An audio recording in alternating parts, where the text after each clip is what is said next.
The old truck rumbled down the cracked asphalt road, its tires kicking up dust as the late afternoon sun bled into the horizon.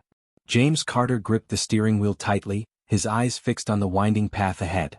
The air smelled of damp earth and decaying leaves, the remnants of autumn clinging stubbornly to the land.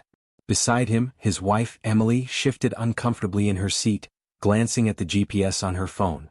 "It should be just up ahead," she murmured, her voice tinged with uncertainty. James nodded but said nothing. The idea of leaving the city behind had once filled him with excitement. Fresh air, open fields, a chance to raise their son, Noah, away from the constant hum of traffic and crowded sidewalks. But now, as they neared their new home, a 100-acre farm purchased at an unbelievably low price, he couldn't shake the uneasy feeling creeping up his spine. As they rounded a bend, the farmhouse came into view. It stood at the top of a gentle hill, its white paint faded and peeling. The porch sagged slightly, and the windows stared vacantly, reflecting the dimming sky. A lone barn loomed to the left, its wooden doors ajar, swaying slightly in the evening breeze. "Well," Emily said, forcing a smile, "it has character." James chuckled, though the sound was hollow. "That's one way to put it." In the back seat, Noah, barely 5 years old, pressed his face against the window. "Is that our house, Daddy?" he asked, his voice filled with curiosity. "Yeah, buddy. Our new home." The boy grinned, seemingly unfazed by the farmhouse's weathered appearance. "I like it." James parked the truck, and as soon as he stepped out, a strange silence settled over the land. No crickets. No rustling leaves. Just the distant hoot of an owl and the occasional creak of the barn. The stillness gnawed at him, but he shook it off. Rural life was bound to be different. He just had to get used to it. As they approached the porch, Emily hesitated. "Did they say when the last owners moved out?" James furrowed his brow. "Not exactly. Just that the place had been empty for a while." Emily ran a hand along the porch railing, pulling it back quickly. Her fingers were coated in dust, but beneath it she could see deep scratches gouged into the wood. James followed her gaze, his stomach twisting into knots. Before he could say anything, Noah giggled. "Look. The door's open." James turned sharply. The front door stood ajar, swaying gently as if beckoning them inside. "I thought you had the keys," Emily whispered. "I do," James replied, his hand tightening around them in his pocket. A chill passed through the evening air as they stepped inside, the last rays of sunlight stretching long shadows across the floor. The house smelled of dust and something faintly metallic like rust or old blood. The wooden boards groaned beneath their feet as they moved through the dimly lit entryway. Then, somewhere deep within the house, a floorboard creaked. James froze. He glanced at Emily, whose face had gone pale. "It's probably just the house settling," he said, though his voice lacked confidence. Emily swallowed hard. "Let's get settled in." As James locked the front door behind them, he couldn't shake the feeling that they weren't alone. The first night in the farmhouse was unsettling. James lay awake, staring at the wooden beams of the ceiling, listening to the rhythmic breathing of Emily beside him. The old house groaned and sighed as if stretching after years of silence. The wind outside rattled the windows, but there was something else, a faint whispering just at the edge of hearing. He sat up, holding his breath. The sound was distant, almost imperceptible, but definitely there. A hushed, unintelligible murmur drifting through the house like a forgotten memory. He glanced at the bedside clock, 2:47 a.m. Too early for his mind to be playing tricks on him. Carefully he slipped out of bed, grabbed the flashlight from his nightstand and crept toward the hallway. The air felt heavier, thick with an uneasy stillness. As he passed Noah's room, he paused, peeking in. The boy was sound asleep, curled up with his stuffed rabbit. Then came the creak of a floorboard downstairs. James' breath hitched. He tightened his grip on the flashlight and took the first step down the staircase. The wooden steps moaned under his weight, the beam of light dancing along the walls. At the bottom, the living room stretched out before him, shrouded in shadow. The front door was closed. The windows were locked. Nothing seemed out of place. Then he saw it.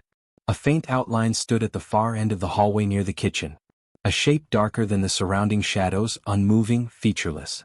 James' throat went dry. He took a slow step forward, heart hammering against his ribs. "Hello?" he called, his voice barely above a whisper. The shape didn't move. But the whispering grew louder. James flicked the flashlight toward it. Nothing. The hallway was empty. He exhaled sharply, running a hand down his face. His mind was playing tricks on him. It had to be. Just as he turned to go back upstairs, he noticed something odd. The door to the basement was slightly open. He could have sworn it had been shut earlier. A cold draft seeped through the gap, carrying with it the unmistakable scent of damp earth. James took a cautious step forward and reached for the handle, ready to close it. But before he could, a sudden whisper, closer this time, brushed against his ear. "You shouldn't have come." James stumbled back, heart pounding, his flashlight trembling in his grasp. He spun around, scanning the darkness, but there was no one there. The house had been empty for years. Or so they had been told. James stood frozen at the top of the basement stairs, his breath shallow. The whisper still echoed in his mind, sending icy tendrils of fear through his chest. He tightened his grip on the flashlight and swallowed hard. It was just his imagination. It had to be. But the basement door, slightly ajar, seemed to beckon him. Taking a deep breath, James reached out and pushed the door fully open. The hinges groaned in protest. A thick, musty scent wafted up from the darkness below, a mixture of damp earth and something faintly metallic. The wooden steps descended into the pitch-black void, the flashlight barely cutting through the gloom. "This is stupid," he muttered to himself. Yet, despite the warning screams in his head, his feet moved forward. Each step creaked beneath his weight. The air grew colder the deeper he went. His pulse pounded in his ears. At the bottom, the basement stretched out before him. Low wooden beams, stone walls lined with forgotten tools, and shelves covered in dust. The floor was dirt, uneven and damp. Then he saw them. Footprints. Fresh, imprinted in the dirt floor. Leading toward the far corner of the room, where an old wooden workbench stood against the wall. James' stomach twisted. He hadn't been down here before. No one had.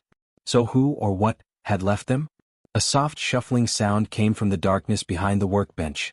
James' flashlight trembled as he raised it. "Who's there?" His voice was hoarse, barely above a whisper. Silence. Then, slow and deliberate, something shifted in the shadows. A shape. A hand emerged first, skeletal and impossibly long, gripping the edge of the workbench.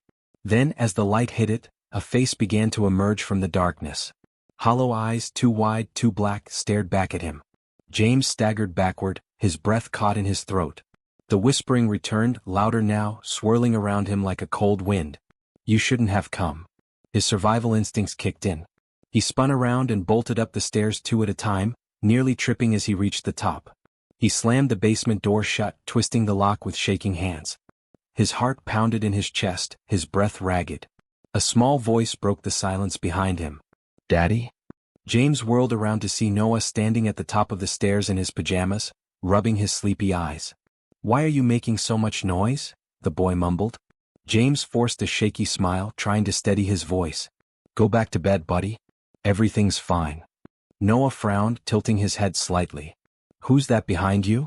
James' blood turned to ice. James' breath caught in his throat. His body refused to move, every muscle locked in fear. Slowly, he turned his head, dread coiling in his stomach like a nest of snakes. Nothing. The hallway behind him was empty. No shadow. No figure. Just the dim glow of the night light flickering at the end of the corridor. He exhaled sharply, forcing himself to smile at Noah. "There's no one there, buddy. You were dreaming." Noah furrowed his brows. "But I saw someone," he insisted. His small hands gripped the hem of his pajama shirt. "They were standing right behind you." James knelt, placing his hands on his son's shoulders. "It's late, Noah. Sometimes when we're really tired, our eyes play tricks on us." Noah hesitated, then slowly nodded. "Okay. Come on," James said, gently guiding him back to his room. He pulled the covers over his son, brushing his hair back. "Everything's okay. Get some sleep." Noah yawned, but before closing his eyes he mumbled, "Daddy, if they come back, don't talk to them." James stiffened. "What?" But Noah had already drifted into sleep. James sat there for a moment, watching his son's chest rise and fall. His mind raced, replaying the night's events. The whispers. The footprints. The hand gripping the workbench. Had it all been his imagination? Or was something truly wrong with this house?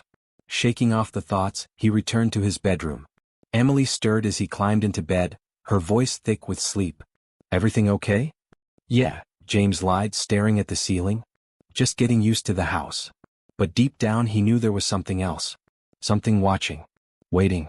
The next morning, James awoke to the sound of Emily's sharp gasp. He bolted upright. What's wrong?" Emily was standing near the bedroom door, staring at the hallway. Her face had gone pale. James followed her gaze, and his stomach turned to ice. Scratched into the wooden floor outside their bedroom was a single word: leave. The marks were deep, jagged, as if carved by something with inhuman strength. Splinters of wood scattered around the letters, fresh and raw. Emily turned to him, her voice barely a whisper. "James, what is this?" He had no answer. From down the hall, Noah's voice rang out. "Daddy, why is there a handprint on my window?" James' heart pounded as he rushed to Noah's room. Emily followed close behind, her breath shallow with fear. When they reached the doorway, their son was standing by the window, pointing at the glass. A dark, smudged handprint loomed on the outside. James hesitated before stepping closer. The print was large, too large to be human, and streaked as though whatever had left it had been pressing against the glass for a long time. The faint outline of elongated fingers and jagged nails sent a chill through his spine. Emily grabbed Noah and held him tight. "We need to leave," she whispered, her voice trembling. James nodded. "Get Noah in the truck. I'll grab the keys." As Emily hurried down the hall, James turned back for one last look at the print. A shadow moved in the reflection of the glass. Not his. Not Noah's. Something was inside the room. James spun around, but the room was empty. The whispering returned, rising like a cold wind wrapping around him. "Leave now," it hissed. The words were no longer a threat. They were a warning. James didn't waste another second. He ran down the hall, grabbed his keys from the kitchen counter, and yanked open the front door. The air outside was thick, suffocating. The barn door banged open and shut in the wind, but the wind was wrong, unnatural, swirling around the house in a way that made his skin crawl. Emily was already in the truck, clutching Noah to her chest. James jumped in, started the engine, and slammed his foot on the gas. The truck's tires spun against the dirt before lurching forward down the driveway. As they sped away, James looked in the rearview mirror. The farmhouse stood in eerie silence. But at the top window, just beneath the gable, a figure stared back at him. A figure with hollow, black eyes. They never went back. Days later, James learned the truth. The farm had once belonged to a family over a century ago. A husband, wife, and their young son. One night, the husband, convinced that something evil lived in the cellar, had locked his family inside the house and set it on fire. The charred remains were found near the basement door, as if they had been trying to escape. No one had lived there since. James watched as the new owners arrived months later, excited for their fresh start. He wanted to warn them, but what would he say? That the shadows whispered? That something lingered in the walls, in the basement, in the glass of the windows? He chose to stay silent. But as they drove away, Noah whispered from the back seat. "They won't listen, Daddy. Just like we didn't." James' grip tightened on the wheel, the whisper of the farmhouse still echoing in his mind. "You shouldn't have come. This story is not real."